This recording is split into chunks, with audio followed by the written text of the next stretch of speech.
The search for a new Iowa offensive coordinator continues. We break it down today. Locked on Hawkeyes, plus an instant reaction as Fran McCaffery passes Dr. Tom Davis in career wins, and the Hawkeyes get a win on the mat as Ben Kueter makes his debut. All today. Locked on Hawkeyes. You are Locked on Hawkeyes, your daily podcast on the Iowa Hawkeyes. Part of the Locked On Podcast Network, your team every day.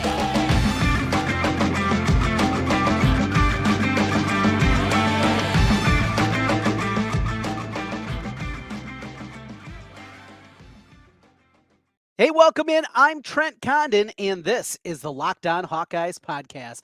Thanks for making Locked On Hawkeyes your first listen every single day. We're available wherever you find podcasts. You can also find us on YouTube. Hit that subscribe button while you're here. Make sure to help us out and make us get in front of more Hawkeye fans. Today's episode is brought to you by FanDuel Sportsbook. Make every moment more. Right now, new customers get $150 in bonus bets guaranteed when you place a $5 bet. Visit FanDuel.com/lockedon to get started. A busy show today. We got football talk. The offensive coordinator search continues. We had a little excitement yesterday. We were talking about the go offense and Brennan Marion. Maybe some cold water on that one. The continued conversation about what Kirk Ferentz is going to do. We'll break it down. An instant reaction after Iowa gets their first true road victory of the season in men's hoops as they go on the road and beat the Gophers in the barn. Always good. And for the first time since the 1950s, Iowa's won 3 consecutive up in Williams Arena. And on the wrestling mat, another victory as Iowa continues their undefeated run. They moved to 7-0 on the season. Ben Kueter makes his debut along with Cale Peterson on the mat for the Hawkeyes at Carver Hawkeye Arena. We'll talk a little bit about that and going forward with this wrestling team. But let's open things up in the continued conversation about what Kirk Ferentz is going to do with the offensive coordinator position. We've talked about all the candidates. We've thrown out crazy names. We've thrown out wild ideas. We've passed along any little nugget of information. One thing we do all have to realize, though, is this is going at Kirk Ferentz's pace. And nothing that has changed, nothing that has evolved, nothing that is different today than it was when Kirk began as a head coach at Iowa 25 years ago. One thing we know is he's going to do things his way. Love him or hate him, that's the way that it's going to be done. Look, I think we would all love to have this over. We would love to just know who it's going to be, and then we can either be ticked off about it or be excited about it, whatever side of the equation you're going to fall on. And obviously the name that is announced is going to be a big part of that. And I think where a lot of people go in the direction that they go with whatever it is. But we'd all like to know. Here's the thing, though. It was maybe a little bit of a concern if this would have been happening a year ago. Look, if Brian would have done probably the right thing and walked out the door, if he would have been pushed by Gary Barta out the door, we know Kirk Ferentz was not going to fire his son. We knew that wasn't going to happen. But if that would have happened, because of what Iowa was going through a year ago, out in the transfer portal, getting a new quarterback, and they bring in Cade McNamara. You have that component to it. Looking for wide receivers in the portal, looking for offensive linemen. Remember, they brought in 2 offensive linemen a year ago. They bring in 2 wide receivers a year ago. A new quarterback came in. Eric All came in. If all that was happening and they were also searching for an offensive coordinator, yeah, the timeline, I think, would be a whole lot different than what we're dealing with right now. I was not in that spot right now. Not only is Iowa over the scholarship limit by 5 or 6 scholarships, they're just not really shopping in the portal. We talked a week and a half ago now about Ty Thompson and the potential of him taking a visit. Looked like one was set up. He eventually ends up at Tulane, got his bag, got it probably with it.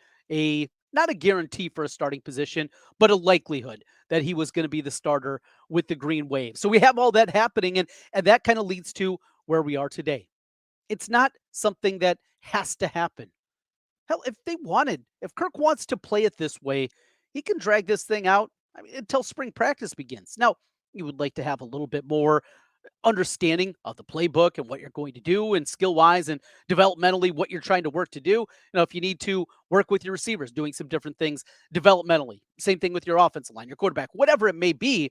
Yes, you want to have it in place, but it is not the same than it was just a season ago as it pertains to getting this thing right and having the timing going that way.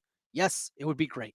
It would absolutely, because the back and forth makes your head spin sometimes. It really does. And From Paul Chryst, is he? Isn't he? Was the money there? Wasn't it there?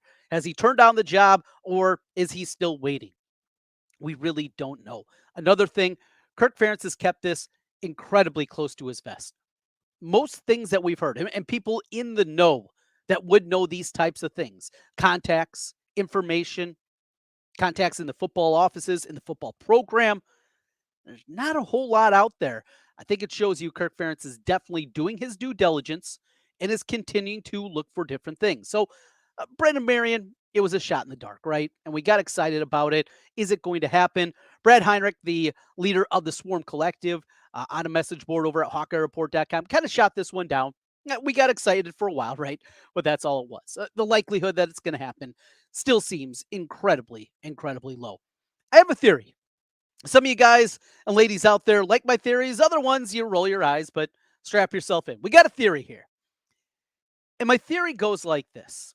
And obviously, the importance of this job, it can't be overstated. Iowa's had a historically great defense now for a number of years. I mean, what they're stacking together year after year, what Phil Parker is doing time in and time out, it's incredible. It really is. What he's continued to do and continue to put out there, it's amazing. However, we saw this season one stat really take a major step back from what they have been the last couple of years. It's something that Iowa has thrived upon. And there were some people out there that thought there was luck involved. It was turnover luck. Iowa forcing a lot of turnovers. And you can't sustain the level that Iowa had for a decade plus of forced turnovers. And they just kept doing it year after year. That was not the case this year. Here's a number for you.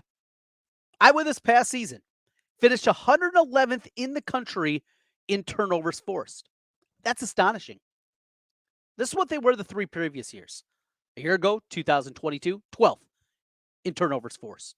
2021, 4th in the country. 2020, 7th in the country. You go back before that, they're always up there towards the top of the list year after year in turnovers forced, and it didn't happen this year. And the reason for it is because Iowa had cratered to such a level offensively that teams didn't have to do anything, that they did not really have to scheme up and try to come up with big plays, to take chances against the Iowa defense, because you take a chance against the Iowa defense, more times than not, they're going to pick the ball off. They're going to be running the other way. That was not the case this year. It's not because the Iowa defense wasn't good. We saw again, number 1 in the country in yards per play against. This defense was great once again this season. So it wasn't that they weren't good. It was other teams didn't have to take any chances. And because of that, go back and watch the Penn State game if you can. That was a boring game script out of the Nittany Lions. Dink and dunk and dink and dunk, and don't take any shots, God forbid, because something bad might happen. Same thing with Michigan. You go back and watch that Michigan game in the Big Ten championship game. Michigan didn't have to do anything. And we talked about and we credited the Iowa defense and how well they played. It wasn't that they weren't trying. That's not what I'm saying at all, because that would be asinine. Everybody's trying to turn. You're always trying. You're trying to move the football. But you're going kind of vanilla. Even Tennessee in the bowl game, before they ran away, you saw Tennessee on some 4th down situations where they rarely would punt the football. That's not what they do.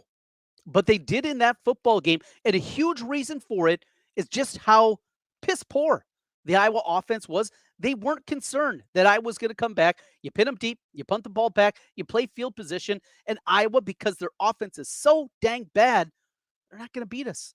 That's what these teams, even above average teams, were able to say, and it was true. We know the numbers against good teams this year. It wasn't pretty. And when your offense is this bad, that's what it's going to do. And it took another area that Iowa's, one of their biggest strengths is those takeaways, and it took it away from them. That is frustrating, and that led to what we saw this season. We'll see how much autonomy is the new offensive coordinator going to have. We'll talk about that. And of course, we got you covered whenever the new OC is announced. We'll be here for you as we're with you every single day, your team every day on the Locked On Hawkeyes podcast. We continue and we get into a little basketball. Iowa goes on the road and gets their first true road win of the year.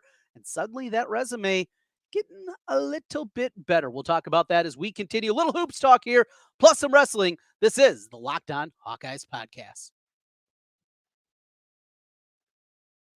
Today's episode of Locked On Hawkeyes is brought to you by Jase Medical. I know we come here, we talk sports, we escape from some of the real worlds that are out there, real life, what's happening, but we need to talk about preparing for the real world. According to the FDA, pharmacies are running out of antibiotics like amoxicillin right in the middle of the worst flu season in over a decade. That's incredibly scary.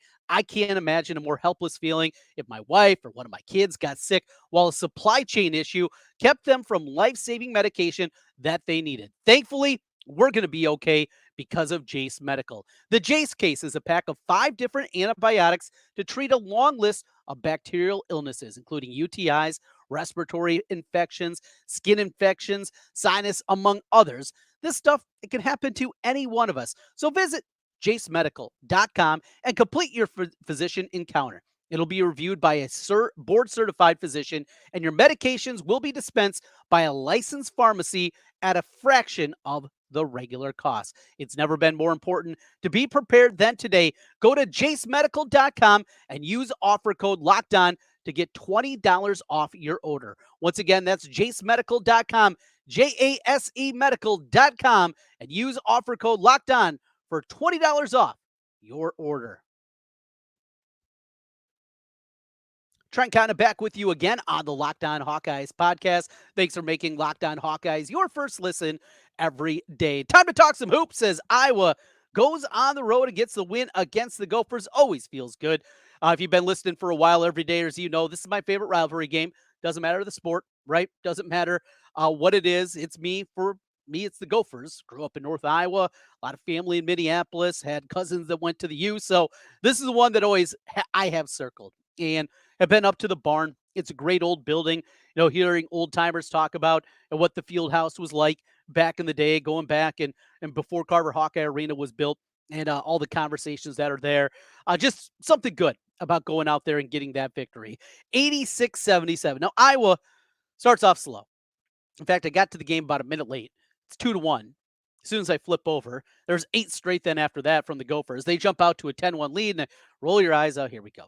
I was watching the NFL playoff game that was happening in the afternoon because of the weather in Buffalo. So flip over there and get there a minute late, and all of a sudden, oh man, maybe I'm the bad guy here. But they able to play their way out of it. And the inside play, once again, Ben Krikke was outstanding. You know, he's so good with the footwork, and he has been, I think, even more than we anticipated this year. He's just so crafty around the hoop. Understands angles incredibly well. He's so good. He's not a great athlete. He's not a guy that's going to wow you and jump out of the gym. He knows how to play the game. And he's incredibly smart on the offensive end of the floor. He goes 11 to 17 from the floor, makes all 3 of his free throws. That's something also that has gone well this season, something talked about with Krikke coming into the season as he's continuing to knock them down at a really high rate again this season, something that he's done really throughout the course of his career. 73% this year, but that's actually down from him. Valpo, the last couple of years, in fact, during his career, he was, as a freshman, 79%. 79% as in his second year on campus. 84% his third year. Fourth year, he shot 80% from the free throw line. 73.3% right now as a grad senior with the Hawkeyes, but still get to the free throw line, knock it down really good. This one will be remembered, though, at least for me, with Josh Dix and what he was able to do. Every single time in that stretch during the second half, it looked like Minnesota was putting together a little bit of a comeback. Josh Dix had to answer. He was coming up big time in and time out for them, and not just knocking down shots, which was a big part of it, but he was able to do it in a myriad of different ways. He helped out, really filled out the stat sheet. 5 assists in the game, 4 rebounds, makes all his free throws, couple of big threes, but not just making shots. He was hunting shots a little bit. And we've talked about that in the past for everydayers. You know about this. I want to see Josh Dix aggressive. If you're going to play, you got to be out there because the skill is there. Offensively, this is a guy that can really go out there and help you so many different ways. You need him to be aggressive. And in a night where most of the guys were not hitting shots from the outside, it wasn't going down for Peyton Sanford, really struggled 1 of 6 overall in the game and 0 for in the second half from downtown. Tony Perkins, 0 for 2 on threes. He was able to get to the rim a couple of times. Some great cuts in the game, too. And it's a thing of beauty watching this Iowa offense. 23 assists in the game. Now, it was not the 30 that they had Friday night against Nebraska, but still, that many assists on 35 made field goals. I mean, 23 of 35. That is just good fundamental basketball. That is making the extra pass. And then when you get the shot, at times we saw earlier this season, this Iowa basketball team, guys were passing up shots, right? There were those opportunities. There were the times out there where you saw them passing up. Not the case here. Great ball movement, really efficient. I thought played one of their better games of the season overall, and really good to see as they put up 1.17 points per possession in the game in the victory. Do it against a Minnesota team that, look, they're not great. Gophers are not going to be a tournament team. I know their record was 12-4 coming into this. They had 3 wins in the Big Ten. They beat Nebraska at home. They had beat Maryland, won at Michigan, but overall, this is not still, it's a rebuilding project, certainly for Ben Johnson. And it's gone a little bit slower in year number 3, I think, than the Gopher fans thought it was going to for one of their own in Johnson there. Garcia, he can be a load inside. You saw that at times. I thought Iowa did a good job. Freeman got a couple of ticky-tack fouls that went against him. But overall, a really good game. I liked what we saw out of both the point guards off the bench. Both Brock Harding did some good things out there, and Desante Bowen. How about Laji Dabali? He came in and really provided a spark. Had to play a little bit more because of the foul trouble for Owen Freeman. And though he didn't shoot it well, missed his only shot out there, he was able to impact the game a couple of different ways, rebounded and defended, I thought, at a pretty good level overall as Iowa gets the win and now runs their record, getting us a little bit more excited about this Iowa team as they are now up on the year, sitting at 11-6, 3-3 in the Big Ten. They did what they had to. We talked about this after the Wisconsin game. You had to go 3-0 to get us back into consideration, right? To have the chance that they were going to have some kind of run here and maybe become, at minimum, a bubble team. Now, Saturday against Purdue. It's at home. You start right there. You look at the Boilermakers this year. Well, we've already seen them. It didn't go very well. But on the road this year, hasn't been pretty. They lose to Northwestern, an okay Northwestern team at best. They lose to Nebraska, an okay Northwestern team. Now, in both of those games, both the teams shot incredibly well from the outside. 10 of 20 from three-point range for Northwestern in that victory over the Boilermakers I was watching that game in Indianapolis the night before the Big Ten championship game, and 14 of 23 for Nebraska. So I think the blueprint's very simple. You got to shoot the ball incredibly well. Okay, goes without saying. You're going to beat a team as talented as Purdue. You got to shoot the ball well. And the way that I was built, going to have to shoot the ball well. We'll talk more about this game going forward. The likelihood that Iowa pulls the upset, though, not very high. In fact, Ken Pomeroy right now gives them a 28% chance of pulling the upset. Purdue favored by that one, in that one by 6 points. But then after that, there's the opportunity again. Next week, they go to Maryland, coming in to Carver Hawkeye a week from Wednesday. Then it's Saturday. It's a road trip to Michigan the 27th before a Tuesday game on the 30th against Indiana. On the road, both those games projected to be incredibly close games. After that, it's Ohio State. They're okay. Penn State, very winnable game. You get the Gophers coming in. Pile up some victories. There's a chance. And if Fran McCaffery gets this team to the NCAA tournament, I know. Got to get to the second weekend. That's, for so many people, that's all that matters. But the consistency, year in and year out, what we're seeing out of this program. If he does that, that would be 6 consecutive NCAA tournament teams. 6 straight. He passes Dr. Tom Davis for the most wins in Iowa basketball history. It's amazing. Now, Fran McCaffery came in after the Todd Licklider era, and we know it was bad. Let me remind you how bad it was.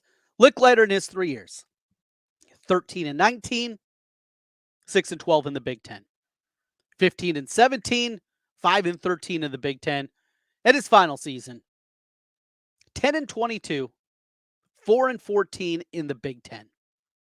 That's what Fran McCaffery walked into. He's got this program back to what it was. A team that's going to make the tournament more times than not, is going to give you an entertaining brand of basketball, is going to drive you nuts defensively at times, but is also going to do some things offensively that get you out of your seat and get you excited. They do it with good kids, guys that are easy to root for. It's crazy that a big portion of the fan base is so far out on Fran. It's like they don't have the memory of what it was like. Now, I understand for younger people, you don't have that memory. Look, if you're in college right now, you don't even remember the Todd Licklider era. I mean, how crazy is that? Shows you how old most of us are. Woo. But you don't have memories of those. And so all you've known is Fran. And there are things individually during the course of the game that drive me crazy. It doesn't matter what basketball team you root for, though. I think that's going to be the case for anybody, any coach that you have. It doesn't matter if it was K back in the day or if it's Coach Cal at Kentucky or whatever it is. The fan base, after a while, there are little things that start to pile up. We're lucky to have Fran McCaffery. We're lucky to have him as our coach and what he's been able to accomplish and what he has done with this program. There is a lot to be said about being a consistent winner, and that's what he is, time in and time out. And not only he's done that, but he's done that with a whole bunch of tumult around him. From Patrick McCaffery having cancer, from Patrick having to take a pause from the basketball team a year ago. Connor, a lot of arrows slung at that young man throughout his career. And though his importance never showed up on the stat sheet, he was a guy that you wanted out there. He was a leader when he helped win a lot of basketball games for them. Obviously, what happened with Jack this past summer. There's been a lot of tumult with the McCaffreys. Your friend's been out there grinding. And to see the emotion that overcame him after the game got me too. I'm a Fran guy. Again, are there things that bother me? Yeah, there are. As a coach, we're lucky to have him. Because as we saw, Dr. Tom contract was not renewed, and was not renewed for one reason: next level. That's what everybody was looking for, to get this program to the next level, to take that step up, to be more than what they were. And they went to the next level. It was the next level down under Steve Alford. And then it cratered under Todd Licklider. Fran's built him back up. We all want to see that deep run in the tournament. I get it. I want to see it as much as anybody. You've heard it before from me if you're an everydayer. I love Iowa basketball more than anything. It is my number one sporting love. It's what grabbed me. It's what made me a sport fan, and I would love to see nothing more. And to see him get to that second weekend and win a game in the round of 32 and then have the week buildup, or the 5-day buildup that it'd be, leading into the round of the Sweet 16 round and having that opportunity. It would be great. It would be great for Fran and this program because we've waited a long time. Congratulations, Fran McCaffery. You earned it. Great to see. All-time winner now. All-time leader in wins with Iowa. There's another win against the Gophers also on Monday night. It was on the mat. We talk about the debut of Ben Kueter, the world champion on the junior level on the mat, out there wrestling heavyweight. We'll talk about his debut, another win, and what still can come from this Iowa wrestling team. A little wrestling talk as we come back here. This is the Locked On Hawkeyes podcast. Today's episode is brought to you by the FanDuel Sportsbook. The NFL regular season is wrapped up. Playoffs are here. We're on to the divisional round. That's right. The final 8 teams remain in the NFL, and there's still time to get in on the action with FanDuel. It's America's #1 sportsbook. Right now, new customers get $150 in bonus bets guaranteed when you place a $5 bet. That's $150 in bonus bets, win or lose. Love the sound of the app. The app is super easy to use and so many different ways for you to bet.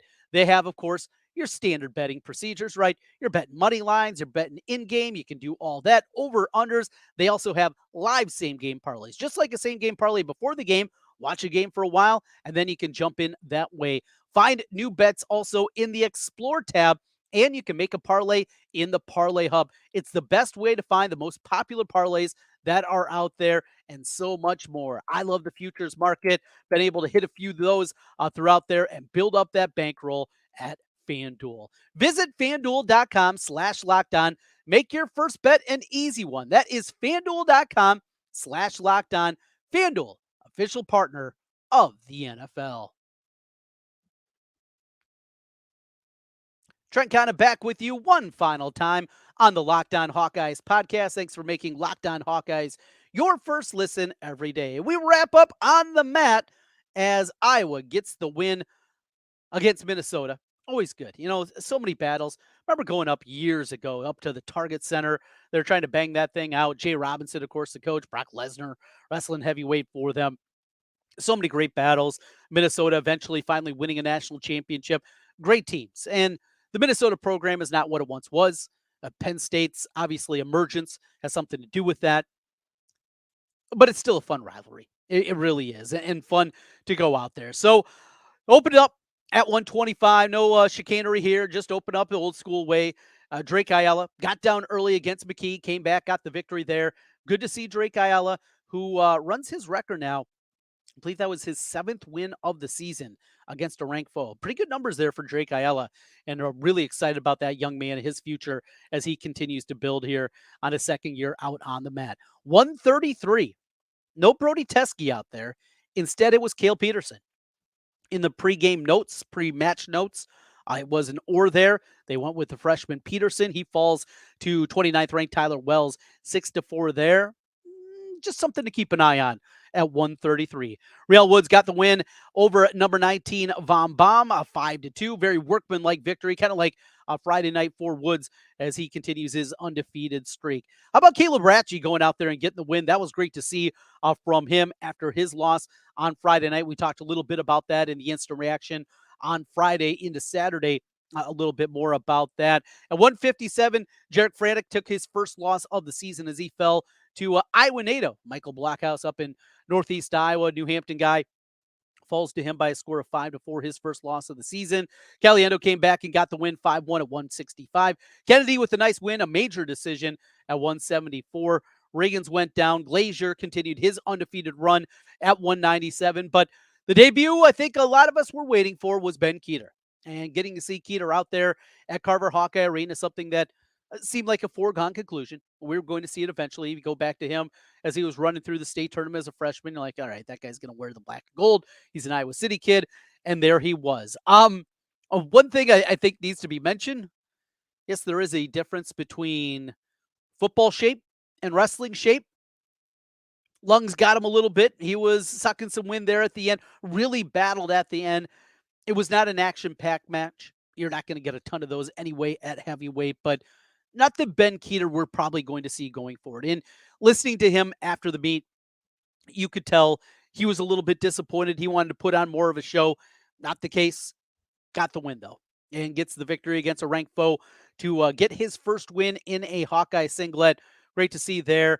We'll see. This is going to be kind of that science experiment. You got Ben Kueter, world national champion as a junior, a guy that has been as anticipated. I know Spencer Lee was recent, and that was another guy with great accolades at the junior level, but this is a guy we've been waiting for a long time. And what do you do here? I've maintained, I don't know if linebacker for him might be the best position if he's trying to do both these things right. I've said this going back to when he was still in high school. I think eventually he's going to end up with the hand on the ground, and he's going to be a defensive end. That's maybe the best spot where there's not a whole lot. Technically, you have to do a lot of work. I get that. But the read and react kind of things as a linebacker, put your hand on the ground, work on a couple of moves. That's what you're going to do. Simplify things, but also give him the ability to continue to gain weight. And as he can continue to move up 250, 260, 270 and build weight that way, that's also obviously going to help him on the wrestling mat. Going to be interesting what Ferentz and Brands, what they come up with going forward here. First one of the year, though, for Kueter. And with the new rules, with red shirt rules, you can wrestle up to 5 times before burning your red shirt. We'll see going forward what Iowa does and what they have in that spot. But always fun to see a little wrestling, and big wrestling fan. Always enjoy it as we lead towards the NCAA tournament coming up here later this season. A lot of good meets coming up still. Still have that matchup against Penn State. Coming up here in about a month. They got Oklahoma State late in the regular season. AJ Ferrari was in attendance in street clothes up in the stands there. Classes, well, they start on Tuesday today, as classes will start in Iowa City. We'll see about that one. All leading to Kansas City and the NCAA championships this year. The Big Tens also this year, by the way, if you missed it, will be in College Park at the University of Maryland. That's what comes up at the end of the season. Right around the corner, though, a couple of duels next week on Friday. later this week, it'll be Purdue making their way into Iowa City. And then the following Friday, the 26th, they'll go over to Illinois, followed by a Sunday duel against Northwestern. That's around the corner. Iowa should pick up 3 victories there and be 10-0 before things get a little more difficult after that into February. That'll do it for today. Thanks as always for making Locked On Hawkeyes your first listen every day. Hit that subscribe button while you're here. Also, make sure to check out our new 24/7 streaming channel on YouTube for Locked On. It's called Locked On Sports Today, and it's here for you 24/7, covering the top sports stories of the day with the local experts of Locked On, plus our national shows covering every league. Go to Locked On Sports Today on YouTube and subscribe to the first ever national sports 24/7 streaming channel. We will continue to keep an eye out and ear out what we can find out about that offensive coordinator job. We'll get ready for the big one for the men's team as they get ready to face off against Purdue coming up on Saturday in Carver Hawkeye Arena. The Iowa women back on the hardwood also coming up tonight against Wisconsin. We got you covered on that front on your Wednesday feed. Your team every day. That's what we do here on the Locked On Network. We'll talk to you again tomorrow. Go Hawks.